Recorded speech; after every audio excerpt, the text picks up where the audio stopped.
한 주간 안녕하셨죠? 오늘 또 가정 예배로 하나님 앞에 올려드리도록 하겠습니다. 오늘 시편 낭독은 시편 71편 1절로부터 6절까지 함께 낭독하겠습니다. 여호와여, 내가 주께 피하오니 내가 영원히 수치를 당하게 하지 마소서. 주의 의로 나를 건지시며 나를 풀어주시며 주의 길을 내게 기울이사 나를 구원하소서.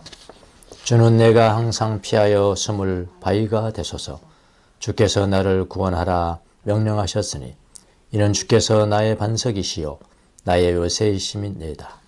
나의 하나님이여, 나를 악인의 손 곧 불의한 자와 흉악한 자의 장중에서 피하게 하소서. 주 여호와여, 주는 나의 소망이시요 내가 어릴 때부터 신뢰한 이시라. 내가 모태에서부터 주를 의지하였사오니 나의 어머니의 배에서부터 주께서 나를 택하셨사오니 나는 항상 주를 찬송하리이다. 아멘. 만복의 근원 하나님, 온 백성 찬송 드리고 저 전사여 찬송하세.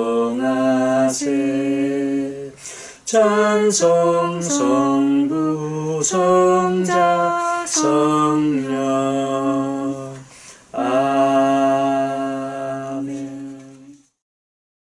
나는 전능하신 아버지 하나님 천지의 창조주를 믿습니다. 나는 그의 유일하신 아들 우리 주 예수 그리스도를 믿습니다.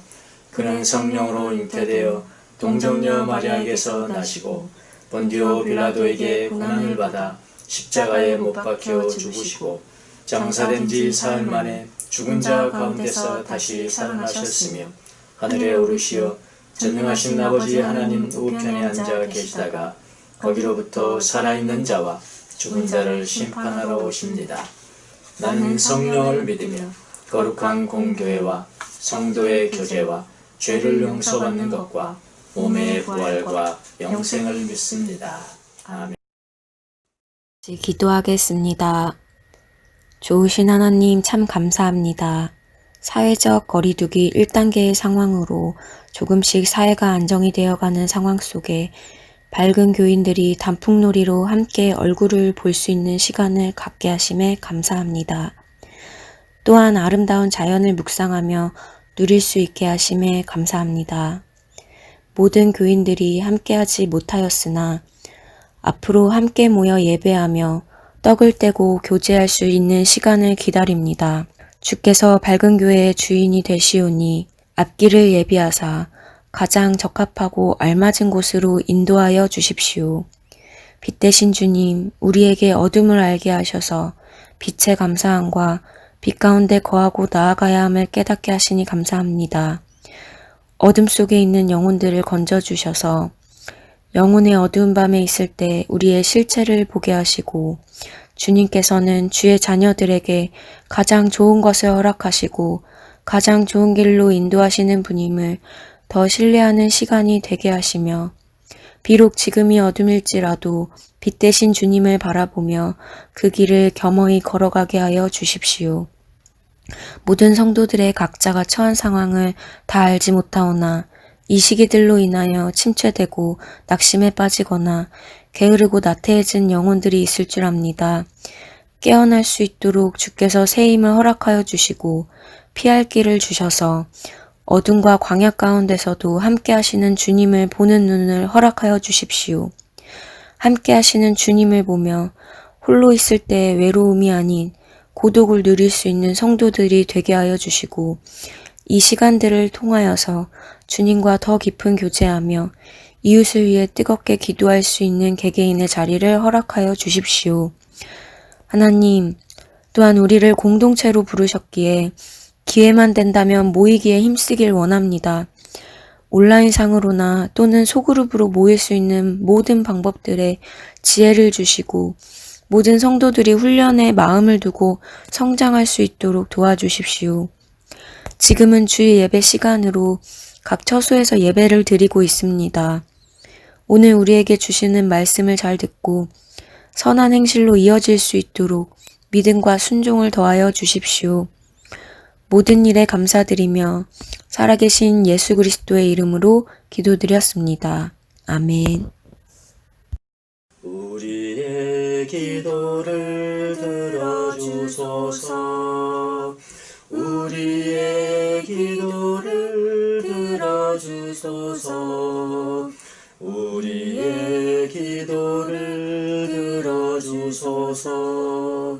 우리의 기도를 들어주소서. 기리에 기리에 엘레이소. 기리에 기리에 엘레이소. 기리에 기리에 엘레이소. 기리에 기리에 엘레이소.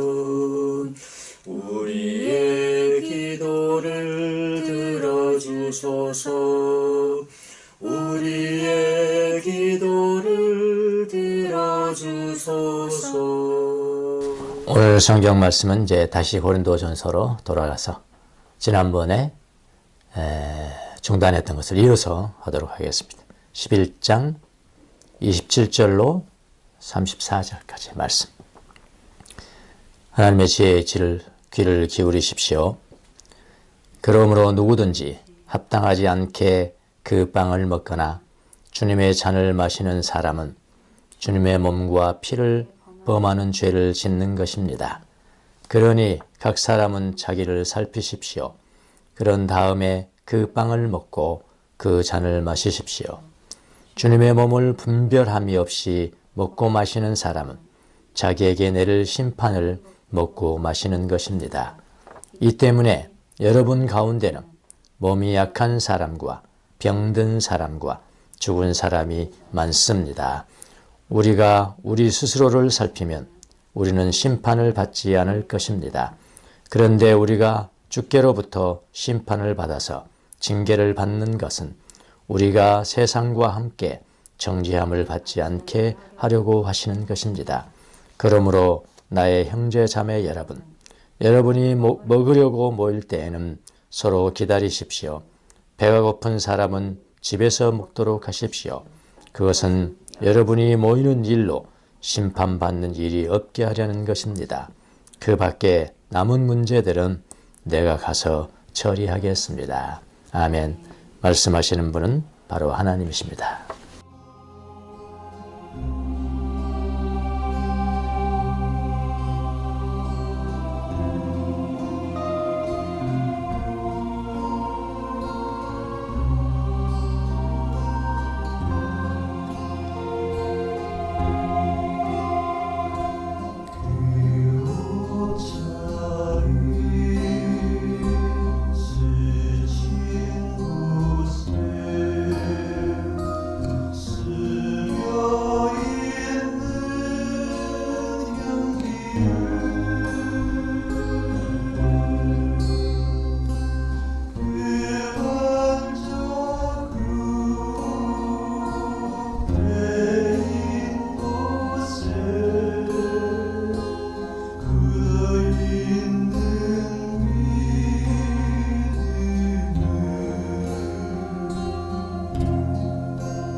감사한 귀로서 언제나 너에게 기울이시니 어두움에 밝은 빛을 비춰주시고 너의 작은 신음에도 응답하시니 너는 어느 곳에 있든지 주를 바라고 주만 바라볼지라 주만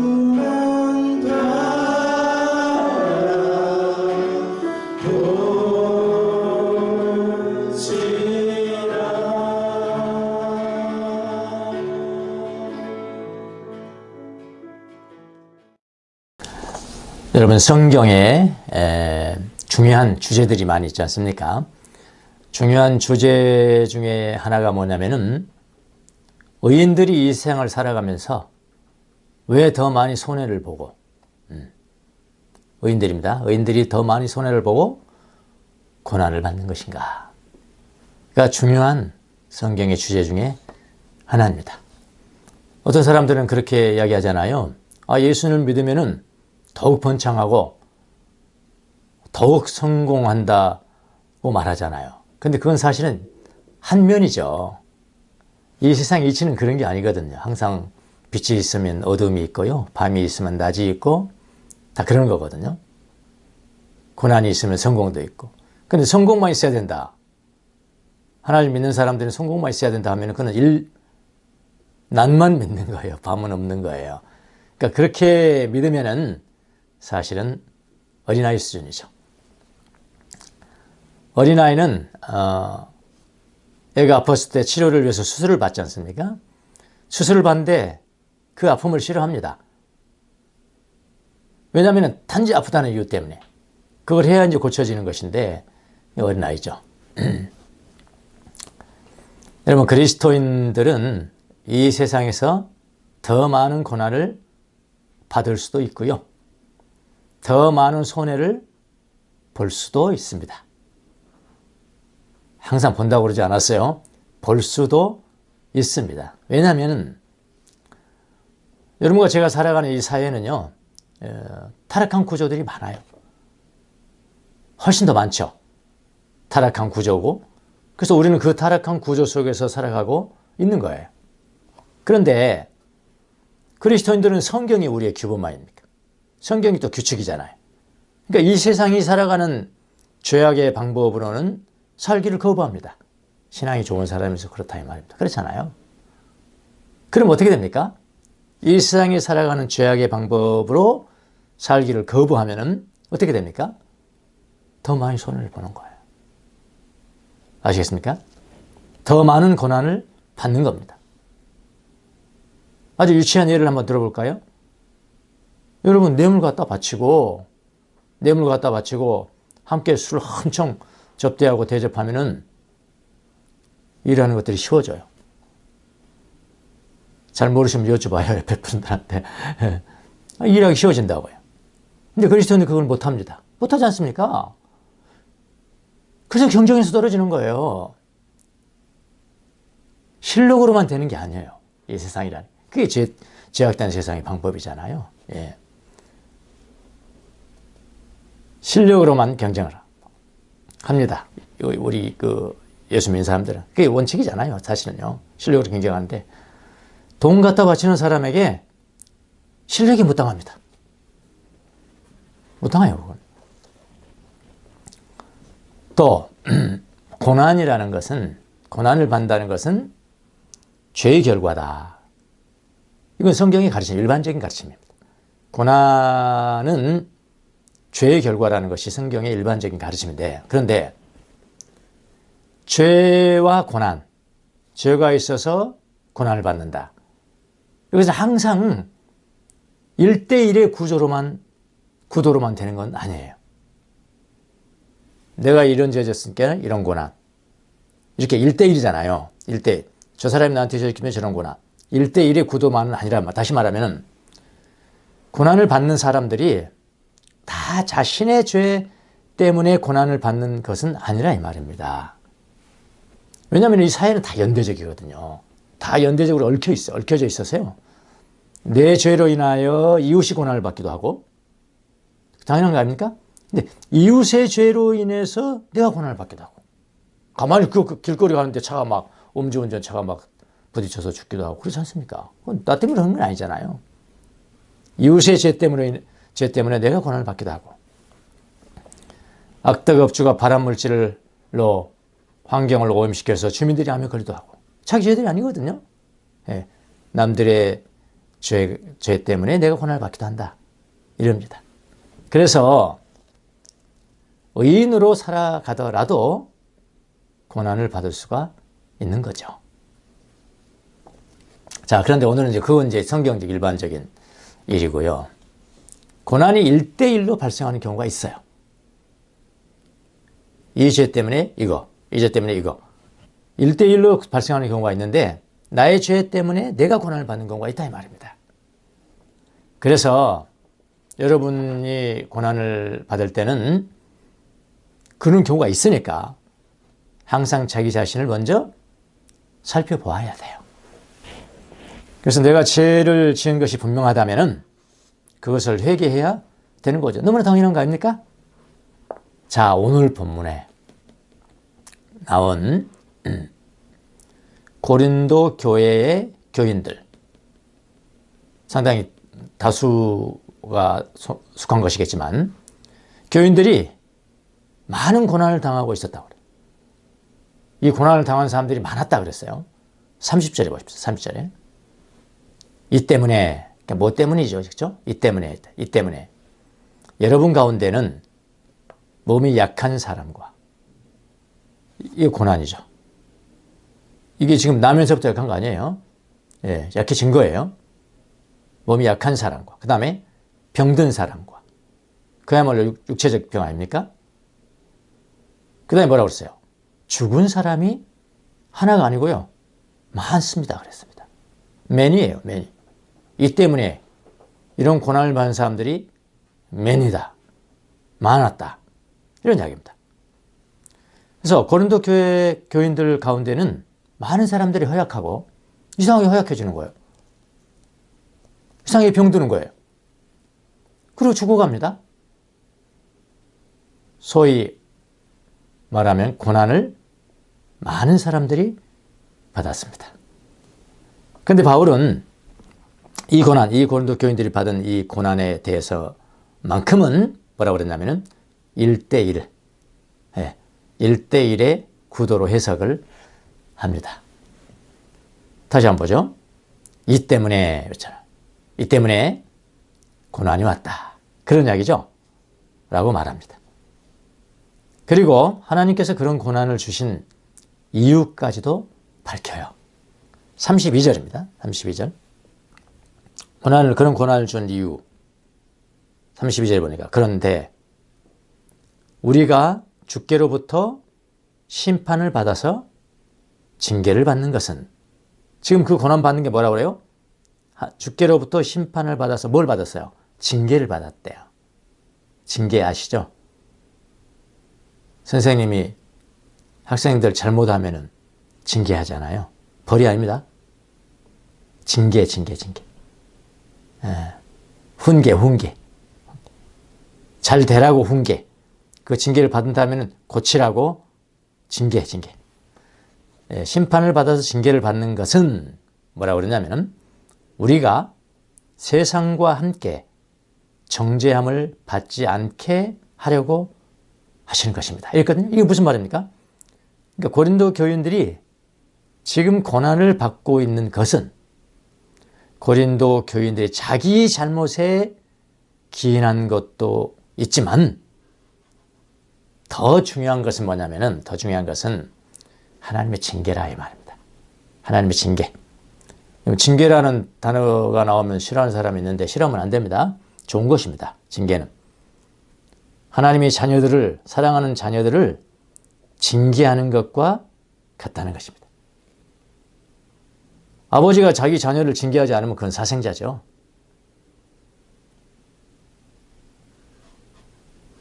그래서 세상 사람들이 고난 받는 것과는 다르다 그런 이야기예요.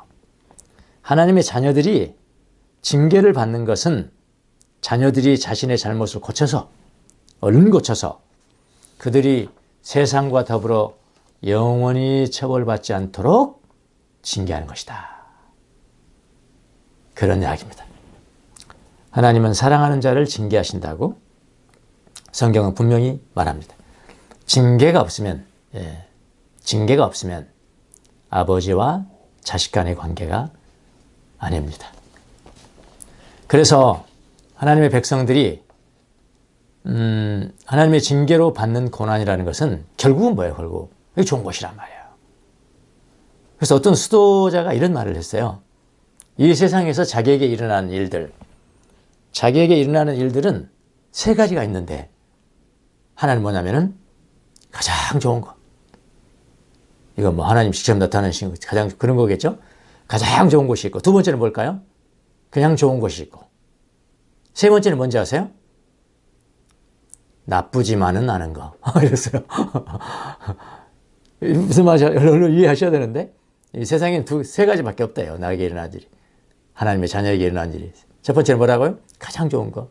두 번째는 뭐라고요? 그냥 좋은 거. 세 번째는요? 나쁘지만은 않은 거. 이해하시려는 거 뭘까요? 넘어갑시다. 네. 자, 코로나 팬데믹이 장기화되면서 많은 사람들이 고난을 당합니다. 많은 사람들. 나는 팬데믹에도 고난이 없어. 고난을 당한 적 없어. 그 비정상입니다. 오히려 비정상인 거예요. 영적으로, 정신적으로, 또는 신체적으로, 경제적으로. 아마 경제적으로 고난을 당하는 사람들이 가장 많지 않겠나 그런 생각이 듭니다. 어떤 면에서 경제적인 어려움은 영적인 어려움보다 더 힘들고요. 정신적인 어려움보다도 힘들고 뭐 죽는 것이 아니라면 신체적인 고난보다도 더 어려울 수가 있습니다. 왜 그런지 아십니까? 뭐 영적이고 정신적이고 신체적 고난 이런 거야 다 나눌 수 있어요. 이렇다고 그건 다 나누는데요. 경제적으로 고난 받는 분들은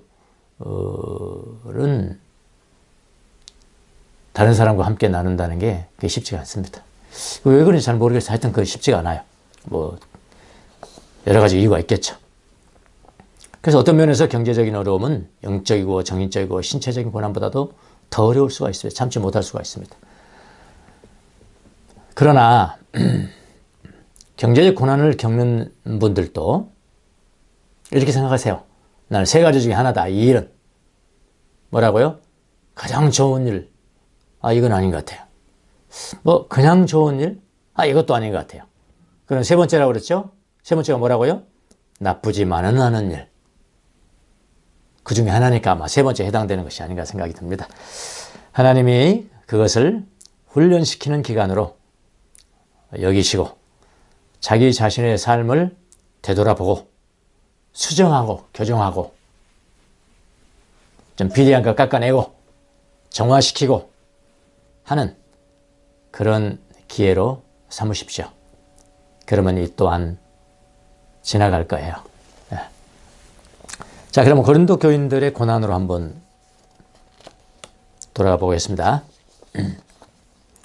고린도 교인들이 왜 고난을 당한다고 했나요? 바울은 꼬집어서 말했습니다. 이 때문에 그랬는데 이 때문이 뭘까? 이 때문이 합당하지 않게 성만찬에 참여하기 때문이라고 말합니다. 자, 우리에게 참 근심이 되지 않습니까? 우리는 성만찬 아무렇게나 참여하는 그런 경향이 있지 않습니까? 혹시? 그런데 고난이 성만찬을 합당하지 않게 참여함으로 말미암아 그랬다는 것입니다. 자, 합당하지 않은 성만찬 참여가 무엇일까요? 합당하지 않은 성만찬 참여. 그게 중요하잖아요. 자, 합당하지 않은 성만찬 참여는 뭐라고 그랬냐면은 분별함이 없이 성만찬 참여했다 그랬습니다. 분별이 뭐죠? 이건 중요한 것인데 중요한 걸 알아보지 못한 거예요. 그냥 무시한 거예요. 분별이 없는 거잖아. 분별함이 없이 먹고 마시는 거죠. 29절 보십시오. 주님의 몸을 분별함이 없이 먹고 마시는 사람은 자기에게 내릴 심판을 먹고 마시는 것입니다. 자, 분별 없이 라는 뜻이 조금 어렵죠? 이거 뭐냐면은 주님의 몸의 의미가 무엇인지를 알지 못하고 먹고 마시는 것. 이거예요. 그러니까 NIV 영어 성경은 더 정확하겠는데요. 주님의 몸을 recognize 못하고 깨닫지 못하고 주님의 의미의 몸을 깨닫지 못하고 성만찬했다 이 말이에요. 먹고 마셨다 이 말이에요. 공동 번역은 더 정확하게 번역이 되어 있는데요. 공동 번역은 주님의 몸이 의미하는 바를 깨닫지 못하고 먹고 마시는 사람은 그렇습니다. 자, 여러분 주님의 몸이 의미하는 것이 무엇인지를 모르고 그냥 막 낮빵 먹을 거야, 그냥 포도주 마실 거야, 이거 안 된다는 거예요. 그럼 주님의 몸의 의미가 무엇입니까? 그리스도의 몸은 두 가지 이중 의미가 있어요. 그리스도의 몸은 우리를 위한 대속. 첫 번째는 우리를 위한 대속. 두 번째는 뭐냐면은 새 언약의 제사. 그러니까 예수님이 죽으셨다 하면 두 가지 생각하시면 돼. 대속. 첫 번째는, 두 번째는 뭐예요? 새 언약의 제사를 의미합니다. 자, 대속이라는 게 뭡니까? 내가 죄 때문에 내가 죽어야 하는데, 나의 죄를 위해서 누가 대신 죽어주셨다? 예수님이 대신 죽으셨다. 뭐 때문에? 내 죄를 짊어지시고, 그래 속이야, 그래 속. 남의 걸 내가 반다. 대신 속한다. 대속이야, 대속. 예수님이 대신 죽으셨다는 것을 의미합니다. 그러니까 여러분 성만찬을 떡을 떼고 포도주를 마실 때는 예수님이 나를 위해서 십자가에 못 박혀 죽으셨다. 나를 위해서 대속해 주셨다. 그걸 알아야 돼요. 알고 감사하고 믿고 감사하고 그거 없으면 안 된단 말이에요. 예, 그게 바로 대속입니다. 대속. 주님의 몸의 의미입니다. 두 번째 의미는 뭐라고요? 새 언약의 제사. 주님의 몸은 새 언약의 제사. 자, 제사에는 항상 희생 제물이 있어야 됩니다. 그래서 여러분 우리 조상을 또 제사 지낼 때 돼지 잡고 그러잖아요. 돼지 잡고 희생 제물이야 그거요. 마찬가지예요. 구약에도 항상 양 잡고 뭐 비둘기 잡고 그랬잖아요. 구약 성경에서. 그게 제사예요, 제사. 근데 그 제사가 옛날의 제사가 아니고 뭐라고요? 새 언약의 제사니까. 새로운 언약이 됐다. 하나님 새로운 언약을 주셨다 이 말이잖아요. 근데 그 제사가 누구라고요? 양이 아니고요. 하나님이신 예수 그리스도라고요. 그 새 언약의 제사예요, 그게요. 새 언약의 제사. 구약은 무엇입니까? 시내산 언약이죠. 구약은 시내산의 언약. 너희 이렇게 해라, 이거 하자, 이거 해라, 이거 쭉 주시잖아요. 그런데 이스라엘 백성들이 그것을 하나도 지키지 못했어요. 지킬 수가 없어요. 그래서 하나님은 새 언약의 제사를 이미 예언했습니다. 내가 때가 되면은 그리스도를 이 땅에 보내시겠다. 그런 이야기잖아요. 그가 죽음으로 말미암아 새로운 희생 제사를 드릴 것이다. 그런 이야기예요. 새로운 희생 제사를 드릴 것이다. 그러면 이제는 너희들은 그를 믿음으로 말미암아 새 언약의 백성이 될 것이다. 그런 이야기. 그러니까 여러분과 저는 예수님을 믿으면은 우리는 새 언약하에 새 언약의 백성이야. 아시겠습니까? 이게래요. 그리스도의 몸이라는 뜻은 하나는 대속이고 두 번째는 뭐라고요? 새 언약의 제물이라 이 말입니다. 제사라 이 말입니다.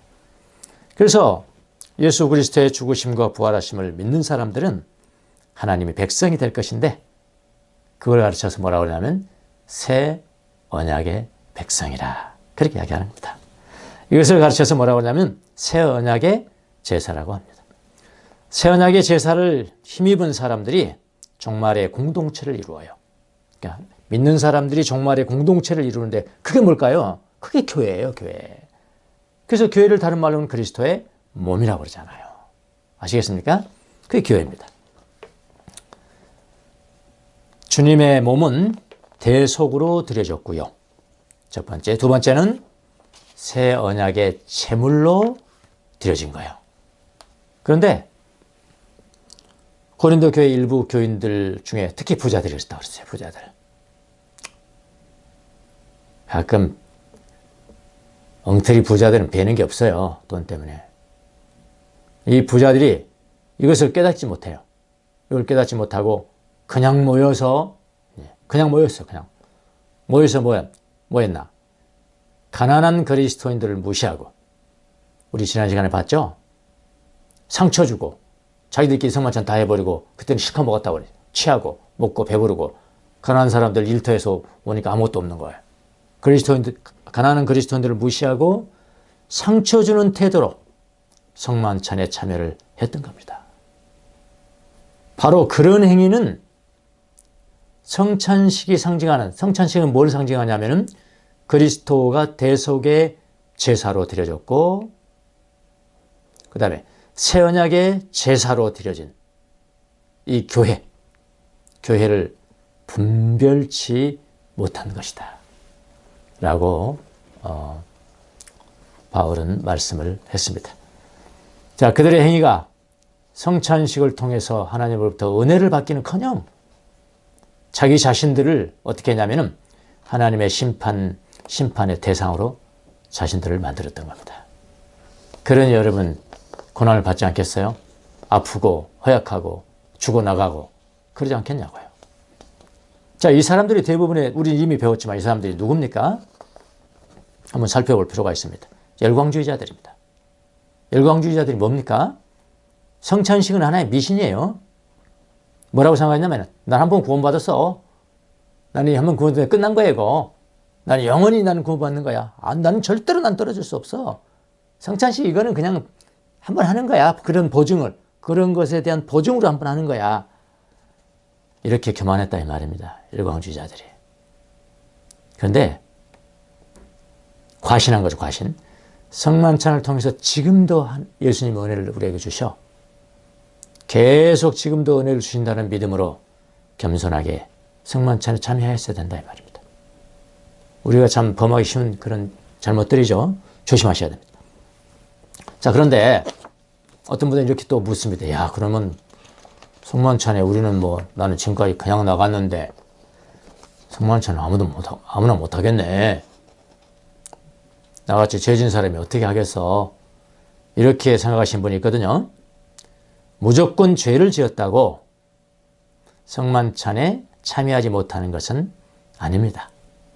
왜냐하면 우리 모두가 다 죄인이 아닌 사람이 없어요, 사실은. 예수 믿고 이후에도 마찬가지입니다.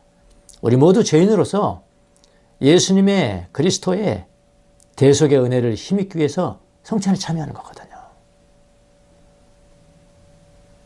그래서 주님의 몸이 무엇을 의미하는지를 깨닫지 못하고 참여하는 자들을 꾸짖는 거예요. 성경은 그런 사람을 꾸짖는 것이지, 너 하나도 죄 없고 무조건 완전히 완벽해야 돼. 완벽한 사람만 참여할 수 있는 거야. 그런 의미는 아니라고요.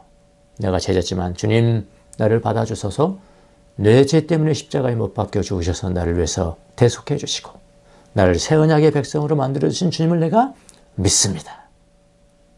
그런 마음으로 참여를 하는 겁니다.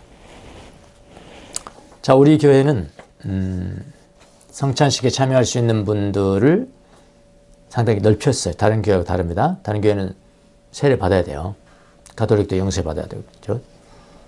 근데 우리 교회는 그렇지 않고 예수 그리스도를 믿는 분, 정말 마음속으로 모셔드린 분들은 다 성만찬에 참여를 하고 있습니다. 왜냐하면 그들이 세례를 받지 않았어도 아직은 주의 몸의 의미를 깨달은 사람들이라는 그런 의미거든요. 그랬더니 너무 겸손해서 성만찬에 참여한 사람 중에 어떤 사람은 너무 겸손해서 성찬식에 참여할 수 없는 나는 죄 지은 것이 너무나 많아서 참여 못해요. 참여 못합니다. 하는 사람들이 있습니다. 근데요, 잘 살펴보면요, 그 교만일 수 있어요. 그 교만일 수 있다고요. 왜 그런지 아십니까? 내 힘으로 살겠다는 거잖아요. 난 죄 있습니다. 그럼 죄를 용서받아야 되잖아요. 용서받는 거 믿지 않으니까 교만이잖아요. 자기 힘으로 사는 거잖아요. 아니, 죄인이니까 참여해야죠. 믿음으로 참여해야죠. 나를 위해서 십자가에 피 흘려 주셨다. 내가 믿습니다. 죄를 용서해 주세요. 다시는 안 그러겠습니다. 그래도 연약에 또 넘어지잖아요. 베드로도 몇 번을 넘어졌냐고요. 잘 살피셔야 합니다. 남 참여하지 못해 교만일 수 있어요. 자기 힘으로 살겠다는 것입니다. 그 죄 때문에 그리스도께서 죽으신 거예요. 그 피를 힘입어야 용서를 받는 것입니다. 잘 판단을 하셔야 합니다. 나의 교만인지 아닌지. 겸손하다면 죄인이라고 판단되는 순간 예수 그리스도께 용서해 달라고 기도하고 참여하면 되는 거예요. 자, 우리 교회는 또 특별히 어린아이들 참석하죠? 어린아이들 뭔지 몰라요. 똥인지 오줌인지도 잘 몰라. 그래서 참여하게 만듭니다. 아직은 분별치 못할 수 있으나 그런 자들은 우리 다 믿음이 있어요. 여기에 아무나 그냥 무질서하게 그렇게 하는 게 아닙니다. 하나님이 그런 자녀들은, 그런 어린아이들은 그분이 친히 품에 안으시고 어린아이들을 품에 안고 계시기 때문에 다 같이 우리 공동체로 연대하여 나가는 것입니다. 이런 믿음이 여러분에게 있어야 합니다. 자, 그래서 합당치 않은 성만찬 참여로 고린도 교인들이 고난을 많이 당했다는 거 명심하셔야 합니다. 자, 그러면 그들이 어떻게 했어야 될까요? 두 번째 문제로 넘어가겠습니다. 성찬식에 참여하기 전에 자기 자신을 잘 살폈어야 돼요. 잘 살펴야 됩니다. 28절에 나옵니다. 28절. 그러니 각 사람은 뭐라고요? 자기를 살피십시오. 그랬어요. 자기를 살피십시오. 그런 다음에 그 빵을 먹고 그 잔을 마시십시오. 그렇게 하겠네요. 자기 자신을 잘 살피래요. 성찰하래요. 성찰. 그래서 성찬식에 참여하기 전에 자신을 시험해 보라고 이렇게 합니다. 시험의 기준이 무엇이냐면요. 시험의 기준이 뭐냐면 성찬식이 상징하는 주님의 구원에 대한 올바른 태도, 구원에 대한 올바른 태도를 내가 가지고 있는 것인가 이 순간에 그런 겁니다. 그러니까 내가 도덕적으로 완성됐다 그 의미하는 거 아니에요. 우리의 도덕적인 완전성, 어떤 사람은 그렇게 자꾸 생각하니까 성만찬이 꺼려지는 거예요. 도덕적인 완전성은 성찬식에 참여하는 합당한 자격 조건이 될 수는 없습니다, 여러분. 가장 먼저 뭐가 돼야 되냐면은 예수님의 죽으심과 예수님의 부활하심에 대한 우리의 신앙을 먼저 점검하셔야 한단 말이에요. 신앙을 점검해 보는 것이 가장 먼저입니다. 자, 제가 이렇게 이야기한다고 그래서 그 신앙만 있으면 되죠. 아무렇게나 살아도 되죠. 그런 이야기 하는 거 아니지 않습니까? 그 신앙에 대한 합당한 도덕적인 의미를 성찰해야죠. 아, 내가 왜 또 넘어지지? 왜 또 넘어지지? 그걸 안 하려고 노력을 하고 또 넘어질 때는 왜 그런지 이렇게 성찰하고 그 신앙에 합당한 도덕적 의미를 성찰하고 새로운 결단들을 하셔야죠. 새로운 결단들을 가지고 성만찬에 참여를 해야 된다. 이런 이야기입니다. 간단하죠? 어렵지 않죠? 여러분, 가난한 자들을 업신여기는 것은 곧 교회를 업신여기는 것입니다. 교회를 업신여기는 것은 교회가 뭐라고요? 그리스도의 몸이라고요. 그것은 뭐냐면은 교회를 업신여기는 것은 그리스도의 몸을 훼손하는 것입니다. 아주 중요한 우리가 이게 어떤 하나 예전이지만은 대단히 중요한 예전이고 사실은 매주마다 해야 될 그런 예전이거든요. 이 예전을 통해서 받는 은혜들이 부지기수입니다. 너무나 많은 은혜를 많이 받습니다. 불행히 지금은 우리가 성찬식도 못하고 있습니다만은 곧 성찬식을 하게 되면은 자, 오늘 이 가르침이 여러분의 마음속에 남아있기를 바랍니다. 먼저 자신을 잘 살피세요. 우리 모두가 도덕적으로 완벽하지는 못하지만 완벽할 필요도 없고요. 할 수도 없고요. 못하지만은 그리스도에 대한 믿음은 우리가 가지고 있습니다.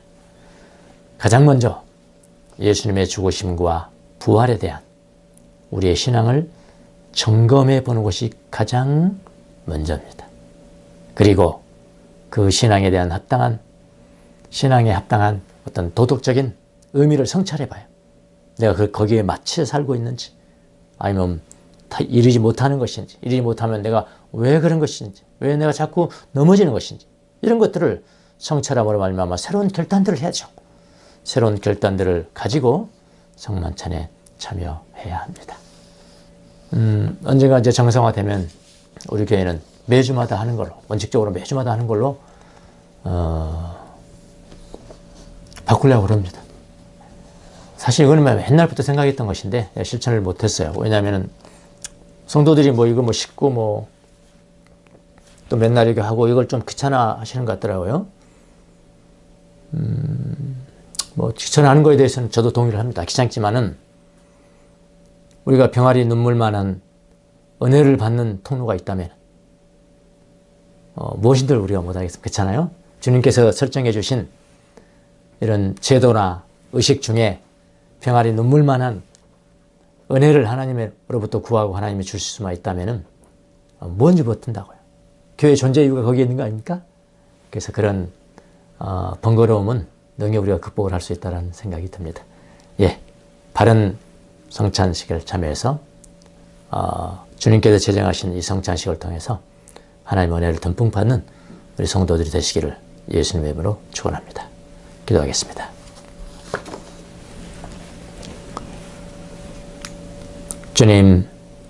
주님이 친히 제정하신 이 성만찬, 고린도 교인들은 무심코 분별 없이 행함으로 말미암아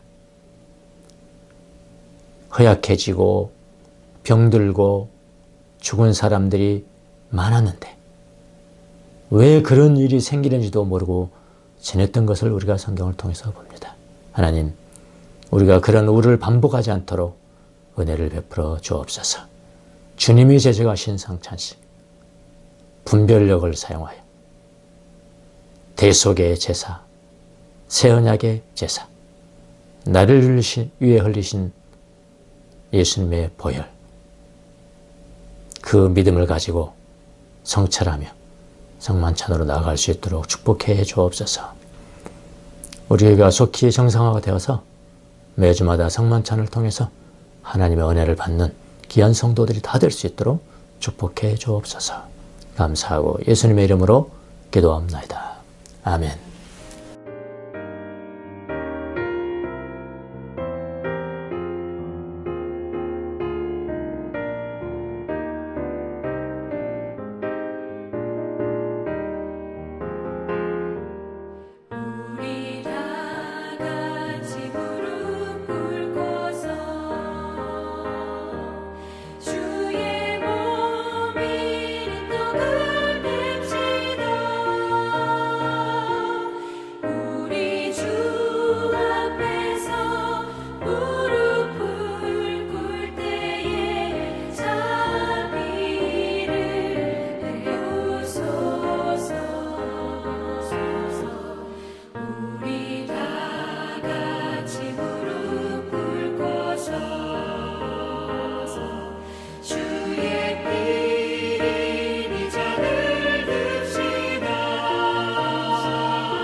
코로나19 극복을 위한 정교인 합심 기도를 하겠습니다.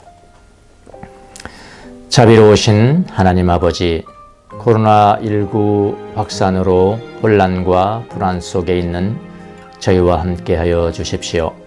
어려움 속에서도 내면의 평화를 잃지 않고 기도하도록 지켜주시고 각자의 삶의 자리에서 최선을 다할 수 있도록 인도하여 주십시오. 코로나19 감염으로 고통받는 사람들에게 치유의 은혜를 내려주시고 이들을 헌신적으로 돌보고 있는 의료진들과 가족들을 축복하여 주십시오. 코로나19로 세상을 떠난 분들의 유족들의 슬픔을 위로하여 주십시오. 국가 지도자들에게 지혜와 용기를 내려주시고 현장에서 위험을 감수하며 헌신하고 있는 관계자들을 보호하여 주십시오.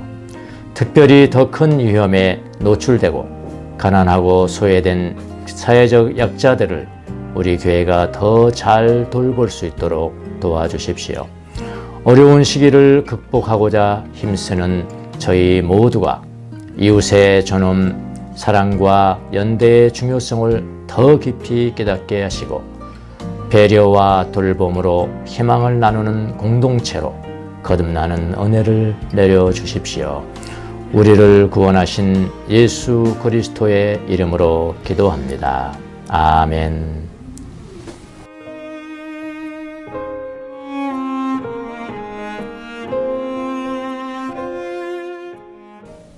제가 광고를 드렸듯이 우리가 정상적인 예배를 모이기 전에는 화상으로 한번 11월 달부터는 한번 해보도록 하겠습니다.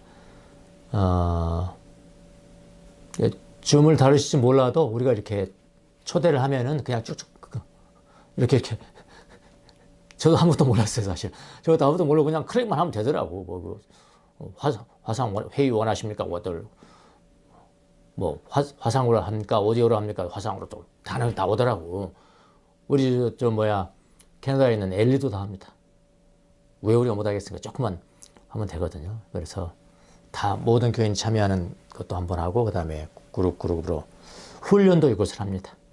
지금 영성 훈련들 거의 다 화상으로 다 합니다. 가능합니다. 11월 달에 그렇게 한번 해보도록 하겠습니다. 기대하십시오.